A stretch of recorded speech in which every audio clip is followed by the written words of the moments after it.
हर इंसान को 16 साल का होते ही पूरी बॉडी की कॉस्मेटिक सर्जरी करवानी पड़ती थी। इस सर्जरी के बाद लोगों के बीच मौजूद हर तरह का अंतर मिट जाता था और सभी एक जैसे सुंदर दिखाई देने लगते थे। 15 साल की एमी हर सुबह की शुरुआत अपने चेहरे को सिस्टम के जरिए एडजस्ट करके करती थी। उस दिन भी वह आईने के सामने खड़ी होकर खुद को ध्यान से देख रही थी कि तभी उसके बॉयफ्रेंड का मैसेज आया, जिसमें उसने उसे उनकी पुरानी और खास जगह पर मिलने के लिए बुलाया था। मैसेज मिलते ही एमी खिड़की से बाहर निकली और तेजी से छत की तरफ बढ़ गई, क्योंकि वही उनकी सीक्रेट मुलाकातों की जगह थी। छत पर पहुंचने के बाद दोनों ने अपने स्पेशल ग्लासेस पहन लिए और दूर चमकते हुए शहर को देखने लगे। वो शहर केवल उन्हीं लोगों के लिए खुला था जिनकी कॉस्मेटिक सर्जरी पूरी हो चुकी थी। वहाँ रहने वाले लोगों की परफेक्ट मुस्कान और खूबसूरत चेहरों को देखकर ऐसा लगता था मानो उनकी जिंदगी में कोई परेशानी बची ही नहीं हो। शहर को देखते हुए एमी को याद आया कि उसके बॉयफ्रेंड की सर्जरी अगले ही दिन होने वाली थी। ये सोचकर उसके मन में थोड़ी ईर्ष्या पैदा हुई, लेकिन उसके बॉयफ्रेंड ने मुस्कुराते हुए कहा कि वह चाहे सर्जरी के बाद कितना भी हैंडसम क्यों न बन जाए, फिर भी हमेशा उसके पास वापस लौटेगा, क्योंकि उसके लिए खूबसूरती से ज्यादा उनके बीच का प्यार मायने रखता था। ये कहते हुए दोनों ने अपनी हथेलियां आगे बढ़ाई, जिन पर एक जैसे निशान बने हुए थे। वे निशान उनके प्यार की निशानी थे और दोनों ने एक दूसरे से वादा किया कि वे कभी भी उन्हें नहीं हटाएंगे।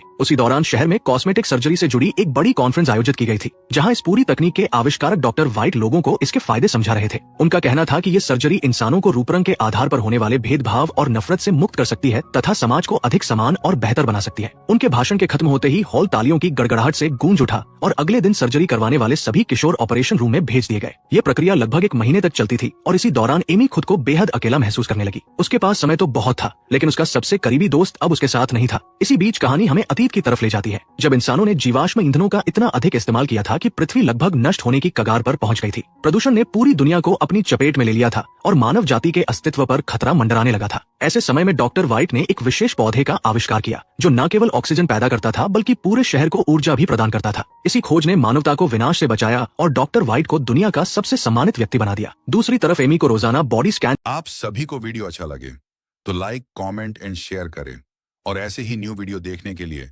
मुझे फॉलो जरूर करें। धन्यवाद। से गुजरना पड़ता था ताकि भविष्य में उसकी सुंदरता को डिजाइन किया जा सके, लेकिन इन सबके बीच एक ऐसी बात थी जो उसे लगातार परेशान कर रही थी। उसके बॉयफ्रेंड के ऑपरेशन रूम में जाने के बाद से उसकी कोई खबर नहीं मिली थी। एमी लगातार उसे मैसेज भेजती रही, लेकिन हर बार उसे सिर्फ खामोशी ही मिली। समय बीतने के साथ उसका डर बढ़ता गया और उसे लगने लगा कि शायद उसके साथ कुछ भयानक हो चुका है। आखिरकार एक दिन एमी ने खुद सच जानने का फैसला किया। उसने हैकरों के एक समूह की मदद से अपनी खिड़की का सुरक्षा सिस्टम बंद करवाया और हॉस्टल से भाग निकली। वहाँ से वो सीधे उस पुल की तरफ गई जो अमीरों के इलाके को बाकी दुनिया से जोड़ता था। हालांकि वहां पहुंचने के बाद भी उसे अपना बॉयफ्रेंड कहीं दिखाई नहीं दिया। उसी समय उस इलाके में एक भव्य मास्करेड पार्टी चल रही थी और संयोग से एक मास्क उसके हाथों में आ गिरा। जैसे ही उसने वो मास्क पहना, उसका चेहरा बेहद खूबसूरत दिखाई देने लगा और इसी नई पहचान का फायदा उठाकर वो बिना किसी शक के शहर के अंदर प्रवेश करने में सफल हो गई। शहर में पहुंचते ही उसने अपने दोस्त को ढूंढ लिया और उसे देखकर बेहद खुश हुई, लेकिन कुछ ही देर की बातचीत में उसे महसूस हो गया कि वो अब पहले जैसा नहीं रहा। उसकी बातें, उसका व्यवहार और उसका नजरिया सब कुछ बदल चुका था। एमी इस बदलाव को समझने की कोशिश ही कर रही थी कि तभी शहर के सुरक्षा सिस्टम ने उसे स्कैन कर लिया और पता लगा लिया कि कोई अधिकृत व्यक्ति शहर में मौजूद है। खतरा महसूस होते ही एमी वहां से भाग निकली और बचते बचाते एक ऐसी जगह पहुंच गई जहां उसे एक अत्याधुनिक टेक्नोलॉजिकल जैकेट मिली। उसने बिना देर किए जैकेट पहन ली और एक विशाल इमारत की ऊंचाई से नीचे छलांग लगा दी। सामान्य परिस्थितियों में ये कूद उसकी जान ले सकती थी, लेकिन जैकेट की तकनीक ने उसे सुरक्षित बचा लिया। वहां से भागते हुए वह एक पुल के नीचे छिप गई, लेकिन गार्ड्स लगातार उसका पीछा कर रहे थे। तभी अचानक एक अनजान लड़की वहां पहुंची और गार्ड्स का ध्यान भटकाकर एमी को भागने का मौका दे दिया। उस लड़की का नाम शे था और यही उनकी दोस्ती की शुरुआत बनी। शे ने एमी की पूरी कहानी सुनी और तब एमी ने उसे बताया कि उसका दोस्त सर्जरी के बाद पूरी तरह बदल चुका है। अगले दिन शे उसे होवरबोर्ड चलाना सिखाने लगी। हालांकि शुरुआत में एमी कई बार गिरती रही। बाद में शे उसे अपने दोस्तों से मिलवाती है और एक किताब पढ़ने के लिए देती है। उस किताब के जरिए एमी को पहली बार पता चलता है कि उनके शहर के बाहर भी एक दुनिया मौजूद है, लेकिन उसे इस बात पर विश्वास नहीं होता। शे उसे समझाती है कि शहर के बाहर एक जगह है जिसे स्मोक कहा जाता है, जहाँ लोग बिना किसी कृत्रिम सुंदरता और बिना किसी सामाजिक भेदभाव के स्वतंत्र जीवन जीते हैं। वहाँ डेविड नाम का एक व्यक्ति रहता है जो लोगों को आजादी से जीने का मौका देता है। हालांकि एमी इन बातों को सिर्फ कल्पना समझकर नजरअंदाज कर देती है, लेकिन शे उसे शहर के बाहर ले जाकर वास्तविकता दिखाने का फैसला करती है। दोनों अपनी ट्रैकिंग रिंग्स उतार देती है ताकि अधिकारी उनका पता न लगा सके और फिर वे शहर की सीमाओं से बाहर निकल जाती है। बाहर की दुनिया पूरी तरह बर्बाद हो चुकी थी। टूटे हुए घर, उजड़े हुए इलाके और वीरान सड़कों को देखकर एमी हैरान रह जाती है। वहीं शे उसे बताती है कि अगर वह चाहे तो स्मोक आकर उनके साथ रह सकती है, क्योंकि वहाँ किसी की कीमत उसके चेहरे से नहीं बल्कि उसके व्यक्तित्व से तय होती है। हालांकि एमी अभी भी शहर की चमक दमक और सुंदर बनने के अपने सपने को छोड़ने के लिए तैयार नहीं थी। इसलिए जब शे ने स्मोक जाने का फैसला किया तो वो उसे रोक नहीं पाई। जाते समय शे उसे एक एड्रेस कार्ड देकर कहती है कि अगर कभी उसका मन बदल जाए तो वो उसे वहाँ ढूंढ सकती है। इसके कुछ समय बाद आखिरकार एमी की अपनी ट्रांसफॉर्मेशन का दिन आ गया, लेकिन जब उसकी बारी आई तो उसे अचानक रोक दिया गया और प्रभारी महिला के ऑफिस में बुलाया गया। वहाँ उसे बताया गया कि शेख गायब हो चुकी है और अधिकारियों को यकीन है कि एमी उसके बारे में सब कुछ जानती है। एमी ने झूठ बोलने की कोशिश की, लेकिन एक मशीन ने तुरंत उसका झूठ पकड़ लिया। इसके बाद उसे चेतावनी दी गई कि जब तक वो शेख का ठिकाना नहीं बताएगी तब तक उसे कभी भी ट्रांसफॉर्म नहीं किया जाएगा। इसके बाद एमी को वापस उसी जगह भेज दिया गया जहां वो पहले रहती थी। उसका सपना था कि वह भी बाकी लोगों की तरह सुंदर बनकर उस चमकदार शहर में रह सके, लेकिन अब ये सपना उसके हाथों से फिसलता हुआ नजर आ रहा था। अगले दिन उसका परिवर्तित हो चुका दोस्त उससे मिलने आया। पहले की तरह उसके चेहरे पर अपनापन नहीं था, बल्कि वो अब बिल्कुल शहर के बाकी लोगों जैसा लग रहा था। उसने एमी को समझाने की कोशिश की कि अगर वो शेख का ठिकाना बता दे तो उसे भी ट्रांसफॉर्मेशन की अनुमति मिल जाएगी और फिर वे दोनों शहर में एक साथ रह सकेंगे। उसके अनुसार एमी को बस अधिकारियों की बात माननी थी और उसकी सारी परेशानियां खत्म हो जाती। काफी सोच विचार करने के बाद एमी आखिरकार प्रभारी महिला से मिलने के लिए तैयार हो गई। महिला ने उसे अपने ऑफिस में बुलाकर एक नई कहानी सुनाई। उसने बताया कि शहर के बाहर डेविड नाम का एक खतरनाक व्यक्ति रहता है जिसने शे का ब्रेन वॉश कर दिया है। उसके अनुसार डेविड केवल एक विद्रोही नहीं था, बल्कि वो शहर को नष्ट करने की योजना बना रहा था। महिला ने दावा किया कि डेविड ऐसे हथियार विकसित कर रहा है जो उनकी पूरी सभ्यता के लिए खतरा बन सकते हैं। फिर उसने एमी से कहा कि वो उनकी मदद करे, डेविड तक पहुंचे और उसकी गतिविधियों के बारे में जानकारी जुटाए। बात खत्म होने पर महिला ने उसे एक लॉकेट दिया और कहा कि जरूरत पड़ने पर यही उसकी मदद करेगा। अपने मन में कई सवालों और शंकाओं के साथ एमी शहर से बाहर निकल पड़ी। वो उस एड्रेस कार्ड का पीछा करती हुई आगे बढ़ती रही जो शे ने उसे दिया था। लंबे सफर के बाद वो रेलवे ट्रैक्स तक पहुंची और उन्हीं ट्रैक्स का अनुसरण करते हुए एक विशाल मैदान में जा पहुंची जो रंग बिरंगे। आप सभी को वीडियो अच्छा लगे तो लाइक, कमेंट एंड शेयर करें और ऐसे ही न्यू वीडियो देखने के लिए मुझे फॉलो जरूर करें। धन्यवाद। फूलों से भरा हुआ था। सफर की थकान उसके शरीर पर हावी होने लगी, इसलिए उसने वहीं थोड़ी देर आराम करने का फैसला किया। देखते ही देखते उसकी आंख लग गई, लेकिन जब वह जागी तो उसके चारों तरफ का दृश्य पूरी तरह बदल चुका था। पूरा फूलों का मैदान आग की लपटों में घिरा हुआ था और वो खुद भी खतरे में फंस गई थी। उसी समय डेविड वहां पहुंचा और बिना समय गवाए उसे आग से बाहर निकाल लिया। उसकी जान बचाने के बाद डेविड ने उसके सामान की जांच की और तभी उसे एक छिपा हुआ ट्रैकर मिला। ट्रैकर देखते ही उसे समझ आ गया कि शहर के अधिकारी एमी का इस्तेमाल कर रहे हैं। उसने तुरंत ट्रैकर को दूर फेंक दिया, लेकिन तब तक बहुत देर हो चुकी थी। ट्रैकर ने पहले ही एमी की लोकेशन शहर तक पहुंचा दी थी और अधिकारी तेजी से उसकी ओर बढ़ रहे थे। हालांकि डेविड ने एमी को अपने साथ ले लिया और उसे अपने लोगों के पास पहुंचाया। वहीं एमी की मुलाकात एक बार फिर शे से हुई। इतने दिनों बाद अपनी दोस्त को सामने देखकर वो बेहद खुश हो गई। शे को ये विश्वास था कि एमी सिर्फ उसे बचाने के लिए वहां तक आई है, जबकि सच्चाई कुछ और थी। एमी दरअसल अधिकारियों के कहने पर वहां पहुंची थी, लेकिन उसने ये बात शे से छिपा ली। जब शे ने उससे पूछा कि उसे वो लॉकेट कहां से मिला, तो एमी ने झूठ बोलते हुए कह दिया कि ये उसे उसके किसी दोस्त ने दिया था। अगली सुबह एमी ने स्मोक के लोगों के साथ समय बिताया और धीरे धीरे उनके जीवन को समझना शुरू किया। जल्द ही वो उनके साथ एक मिशन पर भी गई, जहां वे उसी फूलों के मैदान में लौटे थे जिसे उसने पहले आग में जलते देखा था। एमी को समझ नहीं आ रहा था कि वे लोग उन पौधों को क्यों नष्ट करना चाहते हैं, क्योंकि उसे बचपन से यही सिखाया गया था कि यही पौधे शहर को ऊर्जा देते हैं और मानवता के रक्षक हैं। डेविड ने उसकी उलझन को समझ लिया और उसे सच्चाई बताई। उसने समझाया कि शहर के अधिकारियों ने लोगों से झूठ बोला है। वास्तव में वे पौधे जमीन की सारी उर्वरता खत्म कर रहे थे और धीरे धीरे पूरी धरती को बंजर बना रहे थे। अगर उन्हें नहीं रोका गया तो भविष्य में बाहर की दुनिया पूरी तरह नष्ट हो जाएगी। यही वजह थी कि स्मोक के लोग उन पौधों को खत्म करने की कोशिश कर रहे थे। लेकिन इससे पहले कि वे अपना काम पूरा कर पाते, शहर की सेना वहां पहुंच गई। कुछ ही क्षणों में पूरा इलाका युद्ध के मैदान में बदल गया। हेलीकॉप्टर हवा में मंडरा रहे थे, सैनिक चारों तरफ फैल चुके थे और हर तरफ अफरा तफरी मच गई थी। इसी हंगामे के दौरान शे का संतुलन बिगड़ गया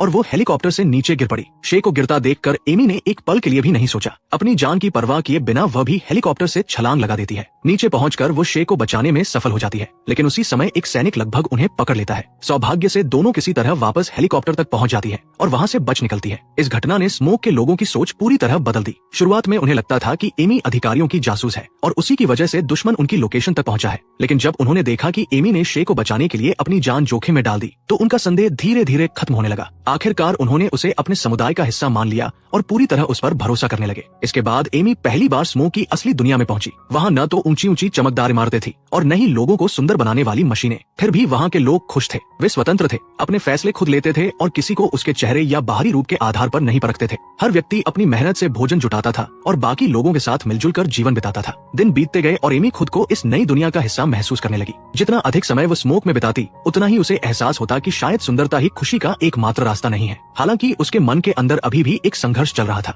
एक तरफ उसका पुराना सपना था जिसमें वो सुंदर बनकर शहर में रहना चाहती थी, जबकि दूसरी तरफ वो आजादी थी जिसे उसने स्मोक में महसूस किया था। आखिरकार एक दिन शे ने उससे वही सवाल पूछा जिससे एमी काफी समय से बचती आ रही थी। उसने मुस्कुराते हुए पूछा कि क्या वो सचमुच स्मोक में रहना चाहती है या फिर अब भी शहर लौटकर ट्रांसफॉर्मेशन करवाने का सपना देखती है। ये सवाल सुनते ही एमी खामोश हो गई, क्योंकि उसके पास इसका कोई स्पष्ट जवाब नहीं था। उसके सामने दो अलग अलग दुनिया थी, दो अलग अलग सच्चाइयां थी और वह अब तक ये तय नहीं कर पाई थी कि आखिर सच कौन बोल रहा है और झूठ कौन। स्मोक में कुछ समय बिताने के बाद टैली को धीरे धीरे ये ये एहसास होने लगा कि प्रभारी महिला ने उसे जो कुछ भी बताया था उसमें से ज्यादातर बातें झूठ थी। उसने दावा किया था कि डेविड एक बेहद खतरनाक व्यक्ति है जिसके पास घातक हथियार है और जो पूरी दुनिया को नष्ट करना चाहता है। लेकिन स्मोक पहुंचने के बाद टैली ने देखा कि वास्तविकता इससे बिल्कुल अलग थी। डेविड और उसके लोग किसी युद्ध की तैयारी नहीं कर रहे थे, बल्कि वे तो लोगों को आजादी और सच्चाई के साथ जीने का मौका देना चाहते थे। क्योंकि डेविड चाहता था कि टैली खुद अपनी आंखों से सच्चाई देखे, इसलिए वह उसे अपने माता पिता से मिलाने ले गया, क्योंकि वे शहर और ट्रांसफॉर्मेशन सिस्टम के बारे में बहुत कुछ जानते थे। वहां पहुंचने के बाद डेविड के पिता ने टैली को ऐसे रहस्य बताए जिन्होंने उसकी सोच पूरी तरह बदल दी। उन्होंने समझाया कि ट्रांसफॉर्मेशन प्रक्रिया उतनी सुरक्षित नहीं थी जितनी शहर के लोग मानते थे।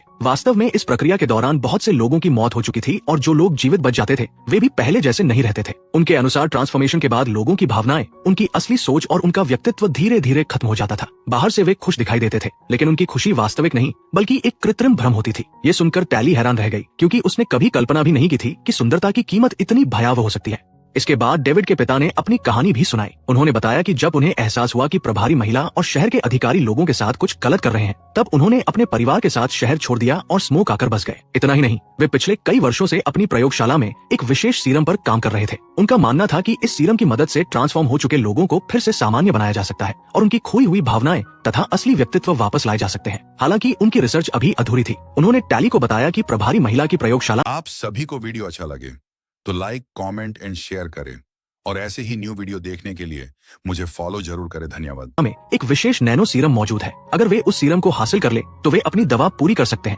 और उसका परीक्षण शुरू कर सकते हैं। ये सब सुनने के बाद टैली के मन में बची हुई शंकाएं भी खत्म हो गई। अब उसे यकीन हो चुका था कि डेविड और उसका परिवार सच बोल रहे हैं, जबकि शहर के अधिकारी लोगों से सच्चाई छिपा रहे हैं। इसी विश्वास के साथ टैली ने प्रभारी महिला द्वारा दिया गया लॉकेट आग में फेंक दिया। वो अपने अतीत से नाता तोड़ना चाहती थी और अब उसने फैसला कर लिया था कि वो हमेशा के लिए स्मोक में रहेगी। लेकिन उसे नहीं पता था कि वो साधारण दिखने वाला लॉकेट वास्तव में एक गुप्त ट्रैकिंग डिवाइस था। जैसे ही लॉकेट पूरी तरह जलकर राख बना, उसी क्षण प्रभारी महिला को एक विशेष सिग्नल प्राप्त हो गया। ये संकेत बता रहा था कि लॉकेट नष्ट कर दिया गया है और इसी के जरिए वो स्मोक की लोकेशन तक पहुंच गई। कुछ ही समय बाद प्रभारी महिला भारी हथियारों से लैस सैनिकों के साथ स्मोक पर हमला कर देती है। वहां पहुंचते ही वो डेविड के पिता से पूछती है कि डेविड कहां छिपा हुआ है, लेकिन वे कुछ भी बताने से इनकार कर देते हैं। उनका साहस देखकर सभी प्रभावित होते हैं, लेकिन प्रभारी महिला किसी भी कीमत पर जानकारी हासिल करना चाहती थी। तभी टैली का वही ट्रांसफॉर्म हो चुका दोस्त अचानक आगे बढ़ता है और सबके सामने डेविड के पिता की हत्या कर देता है। ये दृश्य देखकर पूरा गांव स्तब्ध रह जाता है, जबकि टैली गुस्से से भर उठती है। वो तुरंत प्रभारी महिला का सामना करती है और उसे याद दिलाती है कि उसने वादा किया था कि किसी को कोई नुकसान नहीं पहुंचाया जाएगा, लेकिन अब वो वादा टूट चुका था।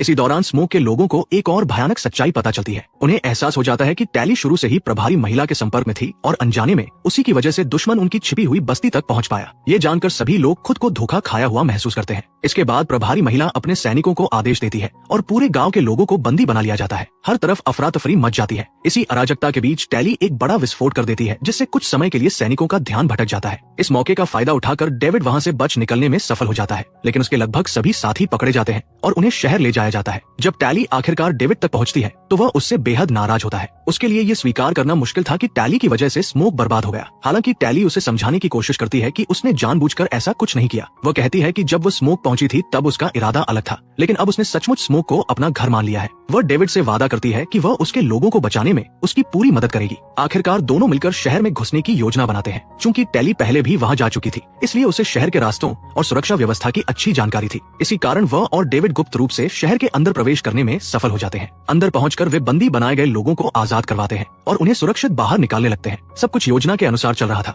लेकिन तभी टैली की नजर शे पर पड़ती है और उसे देखकर उसका दिल टूट जाता है। शे का ट्रांसफॉर्मेशन हो चुका था। वो अब पहले वाली शे नहीं रही थी। उसका चेहरा बेहद सुंदर बन चुका था और वह अपनी नई पहचान से बेहद खुश दिखाई दे रही थी। उसे देखकर ऐसा लग रहा था जैसे उसे अपनी पुरानी जिंदगी की कोई परवाह ही नहीं रही। टैली ये सब समझने की कोशिश कर ही रही थी कि तभी प्रभारी महिला वहां पहुंच जाती है और टैली, डेविड तथा शे तीनों को पकड़ लेती है। इसके बाद उन्हें सीधे ट्रांसफॉर्मेशन मशीन में डाल दिया जाता है। मशीन चालू हो जाती है और ऐसा लगता है कि अब उनका बचना असंभव है, लेकिन तभी डेविड का एक दोस्त हेलीकॉप्टर लेकर वहां पहुंचता है और प्रयोगशाला में आग लगा देता है। अचानक मची इस अफरा तफरी के कारण मशीन खराब हो जाती है और बीच में ही बंद पड़ जाती है। इसी वजह से तीनों की जान बच जाती है। उधर हंगामे का फायदा उठाकर डेविड की मां चुपचाप नैनो सीरम चुरा लेती है। जब सभी लोग प्रयोगशाला से बाहर निकलते हैं और भागने की कोशिश करते हैं, तभी टैली का ट्रांसफॉर्म हो चुका दोस्त उनका रास्ता रोक लेता है। इसके बाद डेविड और उसके बीच जबरदस्त लड़ाई शुरू हो जाती है। हालांकि ट्रांसफॉर्मेशन के कारण वो लड़का असाधारण रूप से शक्तिशाली हो चुका था और वह डेविड पर भारी पड़ने लगता है। स्थिति इतनी खराब हो जाती है कि डेविड की जान खतरे में पड़ जाती है। अपने दोस्त को मरते हुए देखकर टैली तुरंत बीच में कूद पड़ती है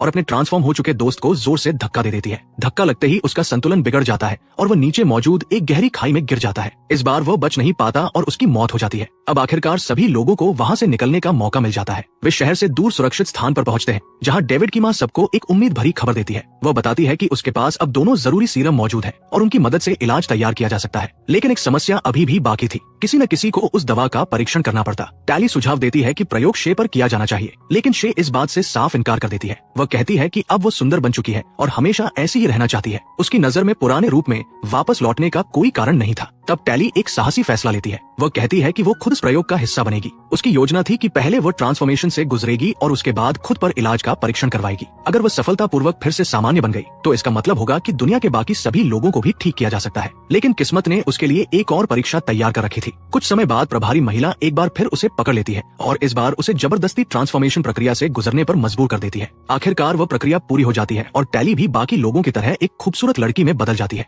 हालांकि उसका बाहरी रूप पूरी तरह बदल चुका था, लेकिन उसके मन में अभी भी वही उद्देश्य जिंदा था। वह जानती थी कि अब उसे खुद पर उस सीरम का परीक्षण करना होगा ताकि एक दिन दुनिया के सभी लोग अपनी असली भावनाएं, अपनी असली सोच और अपना वास्तविक व्यक्तित्व वापस पा सके। इसी उम्मीद और अधूरे मिशन के साथ ये फिल्म अपने अंत तक पहुंचती है, लेकिन साथ ही भविष्य में होने वाली एक नई लड़ाई और नए सफर की झलक भी छोड़ जाती है। आप सभी को वीडियो अच्छा लगे तो लाइक, कमेंट एंड शेयर करें और ऐसे ही न्यू वीडियो देखने के लिए मुझे फॉलो जरूर करें। धन्यवाद।